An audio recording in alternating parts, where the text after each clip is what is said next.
अस्सलाम वालेकुम।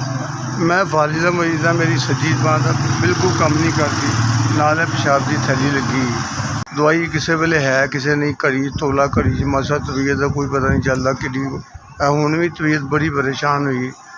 मेरे तो इलावा कमाने का कोई नहीं, घर बच्चियां ने, बीवी है मेरी, वो सिलाई सलूई करके घर का गुजारा चलता। बड़ी मुश्किल रोटी तो भी आवाज़, एक टाइम की खा ली दी, शाम का फिक्र शाम की खा ली, दिन का फिक्र होंगे। पर रोटी का वादा तो मालिक ने किया, वो तो किसी न किसी तरीके खुआ ही दिंदा, भुखा सुआंदा नहीं उठा दिंदा। लेकिन मेरा मजीद मेरी दवाइयां की ज़रा मेरी मेहरबानी मदद कर दो। मजीद मेरा यह परेशानी कि मैं दवाइयां तो बहुत अक्सर होया, मजबूर हाँ। दवाइयां की वजह तो मैं परेशान हाँ। अज 3 दिन हो गए मैं, थारी तो खून नहीं आ रहा, बांह भी कम नहीं कर रही। दवाइयां ले लाँगा तो मेरा कुछ थोड़ी तबीयत सही हो जाएगी। साड़ी बड़ी बड़ी मेहरबानी।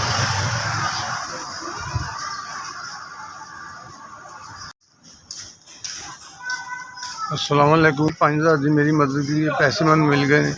अल्लाह पाक तुहानू तरक्कियां देवे, कामयाबियां देवे, कभी किसी चीज़ की थोड़ ना देवे।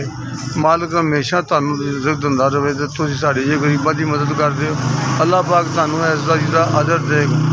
बहुत बहुत ढेर सारा रिज़्क देवे, जिन्ना समुद्रां च पानी, दिन दुगनी रात चुगनी करे। तुहाडे बच्चों की खैर, तुहाडी खैर। जितने पैसे ने मेरिया दवाइयां लियां, तुसीं मेरी मदद की, अल्लाह पाक तुहानू तुहाडा भला करे, तुहानू तरक्कियां देवे, कामयाबियां देवे, खुशहालियां देवे। तुहाडे बच्चों की खैर, तुहाडी खैर।